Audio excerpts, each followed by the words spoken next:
Hi friends, welcome to my channel. আবার আমি চলে আসলাম তোমাদের সাথে একটি নতুন রেসিপি শেয়ার করব বলে।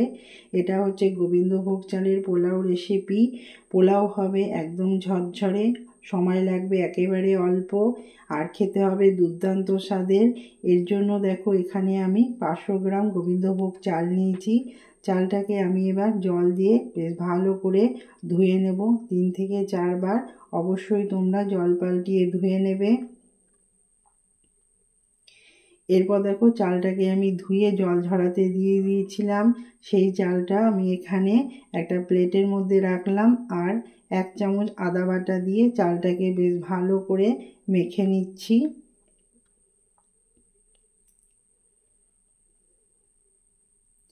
তারপর দেখো কড়াইয়ের মধ্যে আমি 3 চামচ ঘি দিলাম। ঘিটা গরম হয়ে যাওয়ার পর এখানে আমি কাজু আর কিশমিশগুলো দিয়ে দিলাম। এগুলোকে আমি মিনিট 2 পর্যন্ত হালকা করে ভাজবো, খুব বেশি লাল করে ভাজবো না। আর আঁচটা আমি একদম লোতে করে রেখেছি। কাজু কিশমিশগুলো দেখো ভাজা হয়ে গেছে, আমি একটা বাটির মধ্যে তুলে নিচ্ছি। ওই গরম ঘিয়ের মধ্যেই আমি দারচিনি, লবঙ্গ, এলাচ দিয়ে দিলাম। এগুলোকেও আমি মিনিট 2 পর্যন্ত একটু হালকা করে ভেজে নেব। তারপর দেখো এখানে আমি তেজপাতা দিয়ে দিলাম, আর একটা জায়ফলের 4 ভাগের 1 ভাগ আমি গুঁড়ো করে দিয়ে দিলাম।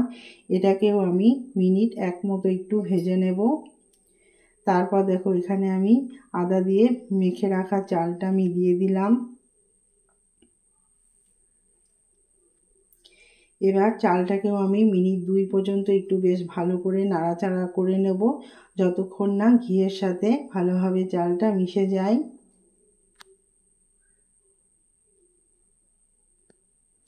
তারপর দেখো এখানে আমি 1 চামচের একটু বেশি হলুদ দিলাম। হলুদ দিয়ে চালটাকে মিনিট 4-5 পর্যন্ত আমি ভেজে নেব। আর এই রান্নাটা আমি পুরোটাই একেবারেই লো ফ্লেমেই করেছি।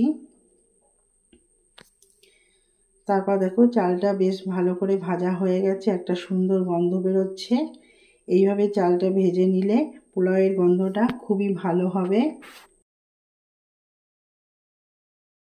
এরপর দেখো এখানে আমি 3 গ্লাস জল দিলাম, আর 1.5 চামচ লবণ দিলাম, আর 150 গ্রাম চিনি দিলাম। চিনি মানে মিষ্টির স্বাদটা তোমরা কম বেশি অবশ্যই রাখতে পারো। এরপর দেখো ভেজে রাখা কাজু কিশমিশটা দিয়ে দিলাম। আর এখানে আমি জলটা নর্মাল জলই ব্যবহার করেছি, কোনো রকম গরম জল ব্যবহার করিনি।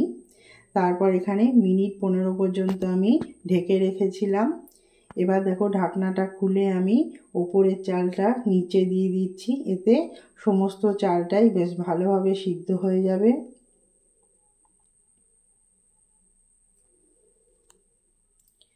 তোমাদের যদি রান্না করার সময় কোনো জল বা মিষ্টি বা একটু হলুদ কম বেশি হলে তোমরা পরে অবশ্যই তোমরা ব্যবহার করতে পারো, এতে স্বাদের কোনো হেরফের হবে না। এরপর দেখো এখানে আমি 1 চামচ ঘি দিয়ে দিলাম, এতে পোলাওয়ের ফ্লেভারটা বেশ সুন্দর বেরোবে।